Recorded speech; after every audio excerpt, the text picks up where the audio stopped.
Shri Raju Abraham, അതായത് Moozhiyar dam തുറന്നത് മുന്നൊരുക്കങ്ങൾ പാലിക്കാതെ എന്നാണ് നിലവിൽ ഉയരുന്ന ആക്ഷേപം. അതുകൊണ്ട് തന്നെ പലർക്കും ഒരു സുരക്ഷാ മുൻകരുതലും എടുക്കുവാൻ സാധിച്ചിട്ടില്ല. അത് ഇന്നലെ നമ്മൾ കണ്ടതാണ് റാന്നി മുഴുവൻ എങ്ങനെയാണ് ഇത് അഫക്റ്റഡ് ആയിരിക്കുന്നത് എന്നുള്ളത്. അപ്പോൾ അതിനൊക്കെ ഈ തദ്ദേശ സ്ഥാപനങ്ങൾ അടക്കം ഇരുട്ടിൽ നിർത്തിയാണ് നിലവിൽ ഈ ഡാം തുറന്നിരിക്കുന്നത് എന്നാണ് പറയുന്നത്. എന്താണ് ഇതിനോടുള്ള പ്രതികരണം? ഈ വിഷയം ശ്രദ്ധയിൽപ്പെട്ടിരുന്നോ? ഇങ്ങനെയാണോ അവിടെയുള്ളവരൊക്കെ ഈ കാര്യത്തിൽ പ്രതികരിക്കുന്നത്? മൂഴിയാർ ഡാം മുന്നറിയിപ്പില്ലാതെയാണ് തുറന്നുവിട്ടത്. മൂഴിയാർ ഡാം തുറന്നുവിട്ടത് കൊണ്ട് പിന്നീട് അയ്യപ്പ ഹൈഡൽ പ്രോജക്റ്റിന്റെ കാരികയം അണക്കെട്ടും തുറന്നുവിടേണ്ടി വന്നു. അതിനു മുമ്പ് തന്നെ അള്ളുങ്കൽ പവർ ഹൗസ് പൂർണ്ണമായിട്ടും വെള്ളത്തിനടിയിലായിപ്പോയി. മുന്നറിയിപ്പ് ഉണ്ടായിരുന്നെങ്കിൽ ഇതിൽ കുറച്ച് സാധനങ്ങൾ അവർക്ക് മാറ്റാൻ കഴിയുമായിരുന്നു.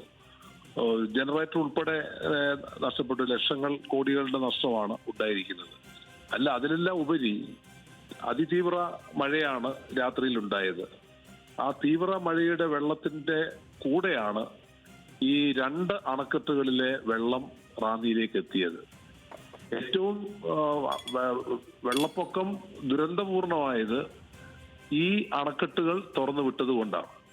2018 വെള്ളപ്പൊക്കത്തിന് ശേഷം അണക്കെട്ടുകൾ തുറക്കുവാനുള്ള കോഡ് ഓഫ് കോണ്ടാക്ട് ഗവൺമെന്റ് ഉണ്ടാക്കിയിരുന്നു.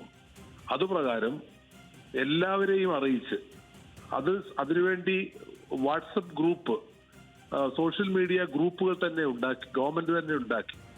ആ ഗ്രൂപ്പുകൾ വഴി അറിയിപ്പ് കൊടുത്ത് മാത്രമേ അണക്കെട്ടുകൾ തുറക്കാവൂ എന്നായിരുന്നു മുന്നറിയിപ്പ് ഉണ്ടാക്കിയ തീരുമാനം.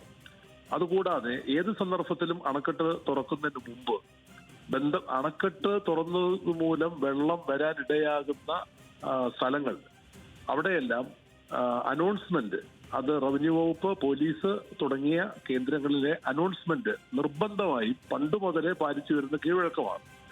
ഇവിടെ അർദ്ധരാത്രിയിലാണ് വെള്ളം തീവ്ര മഴയെ തുടർന്ന് ക്രമാതീതമായി വെള്ളം ഉയർന്നത്. ശരി, അങ്കിൽ അണക്കെട്ട് ഞാൻ അറിഞ്ഞത് 2 മണിയോടുകൂടി അണക്കെട്ട് മുന്നറിയിപ്പില്ലാതെ തുറന്നു വിടുകയായിരുന്നു.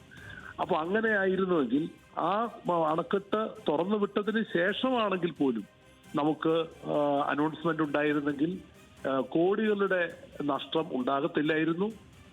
കടകളിൽ നിന്ന് സാധനങ്ങൾ അവർക്ക് പറക്കി മാറ്റാനുള്ള സമയം കിട്ടുമായിരുന്നു, അവരോട് എത്തുമായിരുന്നു.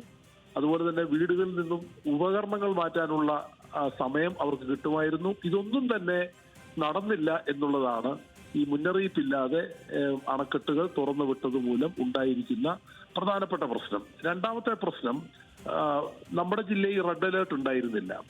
സാധാരണഗതിയിൽ അതിതീവ്ര മഴ പെയ്യും എന്നുണ്ടെങ്കിൽ റെഡ് അലേർട്ട് ഉണ്ടാവുക സ്വാഭാവികമാണ്. ഇപ്പൊ റെഡ് അലേർട്ട് ഇല്ലായിരുന്നത് കൊണ്ട് ജനങ്ങൾ ഒരു മുൻകരുതൽ എടുത്തിരുന്നില്ല. റെഡ് അലേർട്ട് കൊടുക്കാതിരുന്നത് മറ്റൊരു ഗുരുതരമായ വീഴ്ചയാണ്. പ്രളയം ബാധിച്ച് റാന്നി ടൗൺ മുങ്ങിക്കഴിഞ്ഞപ്പോഴാണ് സർക്കാർ റെഡ് അലേർട്ട് പ്രഖ്യാപിച്ചത്. അപ്പൊ ഇത്രയും ഗുരുതരമായ ഒരു വീഴ്ച ഈ സമീപകാലത്തൊന്നും ഉണ്ടായിട്ടില്ല എന്നുള്ളതാണ് പ്രധാനപ്പെട്ട കാര്യം.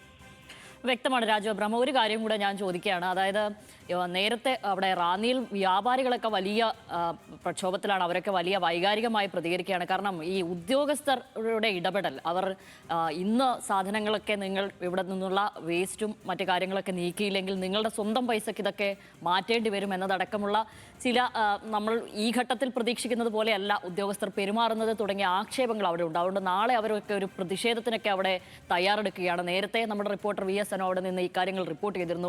CPM-ന്റെ ശ്രദ്ധയിൽ ഇത് പെട്ടിരുന്നു. ഇത്തരം കാര്യങ്ങളിൽ എങ്ങനെയാണ് പാർട്ടി അവിടെ നിലവിൽ ഇടപെടാൻ ഉദ്ദേശിക്കുന്നത്? മാനേജ്മെന്റിന്റെ കാര്യത്തിൽ വൻപിച്ച പരാജയമാണ്. ഇന്നലെ ജില്ലയുടെ ചുമതലയുള്ള മന്ത്രി വിഷ്ണുനാഥ് അവിടെ വന്ന് യൂത്ത് കോൺഗ്രസുകാരുടെ ഒരു യോഗം വിളിച്ചു കൂട്ടിയത് ചിത്രത്തിൽ കാണാനിടയായി. ബന്ധപ്പെട്ട ഉദ്യോഗസ്ഥന്മാരെ എല്ലാം കൂട്ടുകയും ബന്ധപ്പെട്ട ആളുകളെ കൂട്ടുകയും ചെയ്യാനുള്ള അറിയിപ്പ് കൊടുത്തിരുന്നെങ്കിൽ താഴെയുള്ള താലൂക്ക് തല ഉദ്യോഗസ്ഥന്മാർ ബന്ധപ്പെട്ടവരെ എല്ലാം വിളിച്ച് ഇത്തരത്തിൽ അറിയിക്കുമായിരുന്നു. അത്തരത്തിലൊരു അറിയിപ്പ് ഉണ്ടായില്ല, അത്തരത്തിലൊരു യോഗം ഉണ്ടായില്ല.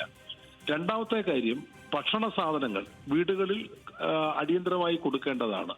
ആ പ്രവർത്തനങ്ങളെല്ലാം DYFI ആണ് ഇന്നലെ ഏറ്റെടുത്തത്. 500-ലധികം വീടുകൾ ഈ റാന്നി പരിസരത്ത് തന്നെ വെള്ളത്തിനടിയിലായി. പിന്നെ താഴെയോട്ട് ആറന്മുള വരെയുള്ള ഭാഗവും മുകളിലോട്ട് പമ്പാവാലി വരെയുള്ള ഒരു ഭാഗം എടുത്താൽ ഏതാണ്ട് 2000-ലധികം വീടുകൾ കുറഞ്ഞത് വെള്ളത്തിനടിയിലായിട്ടുണ്ട്. ആ വീടുകളിൽ കനത്ത നാശനഷ്ടമാണ്. അപ്പൊ അവർക്ക് തൽക്കാലം കുറെ ആളുകൾ ക്യാമ്പിലുണ്ട്. മണിമലയാറിന്റെ ചിത്രം ഇതാണ്. മല്ലപ്പള്ളി മേഖലയിൽ 300ഓളം ആളുകൾ ക്യാമ്പിലാണ്. അച്ചൻകോവിലാർ മാത്രമേ അത്ര വലിയൊരു ദുരന്തം ഉണ്ടായിട്ടില്ല എന്ന് വേണമെങ്കിൽ പറയാം. അവന്റെയും അവിടെയും ഒരു 400-ലധികം വീടുകളിൽ വെള്ളം കയറിയിട്ടുണ്ട്. എന്നാൽ ഇപ്പുറത്ത് സംഭവിച്ചത് അങ്ങനെയല്ല. വളരെ വലിയ നഷ്ടമാണ് ഉണ്ടായിരിക്കുന്നത്. അവർക്ക് ഭക്ഷണം കൊടുക്കണം. ക്യാമ്പുകളിൽ ഉള്ളവർക്ക് മാത്രമല്ല, ക്യാമ്പുകളിൽ അല്ലാത്ത ആളുകൾ അവർക്ക് ഭക്ഷണം കൊടുക്കാനുള്ള ക്രമീകരണം ഉണ്ടാക്കണം. കടകളെ സംബന്ധിച്ചിടത്തോളം തികച്ചും അന്യായമായ ഒരു നിർദ്ദേശമാണ് ഉദ്യോഗസ്ഥന്മാർ കൊടുത്തിരിക്കുന്നത്. അങ്ങനെ ആരും ചെയ്യാറില്ല. ഇവിടെ നേരത്തെ 2018 വെള്ളപ്പൊക്കം ഉണ്ടായി, 2019 വെള്ളപ്പൊക്കം ഉണ്ടായി, അതിന് മുമ്പ് പല സന്ദർഭങ്ങളിൽ വെള്ളപ്പൊക്കം ഉണ്ടായി. ആ സന്ദർഭങ്ങളിലൊക്കെ സന്നദ്ധ സേവന പ്രവർത്തകരാണ് പഞ്ചായത്തും ഒക്കെ ചേർന്നാണ് നമ്മുടെ നാട് ശുദ്ധീകരിച്ചത്. 2018-19 ക്ലീൻ കേരള കമ്പനിയാണ്. ക്ലീൻ കേരള കമ്പനി റാന്നി ടൗണിൽ നിന്ന് തന്നെ 400 ലോഡ് വേസ്റ്റ് ആണ് കൊണ്ടുപോയത്. സർക്കാരാണ് ചെയ്തത്. സർക്കാരിന്റെ ഉടമസ്ഥതയിലാണ് ഇത്തരം കാര്യങ്ങൾ ചെയ്യേണ്ടത്. അപ്പൊ അങ്ങനെ ക്രൈസിസ് മാനേജ്മെന്റിന്റെ കാര്യത്തിൽ അവർക്ക് സമ്പൂർണ്ണ പരാജയം എന്ന് വേണമെങ്കിൽ പറയാം. വളരെ നന്ദി രാജു എബ്രഹാം ഈ ഘട്ടത്തിൽ പ്രതികരിച്ചതിന്.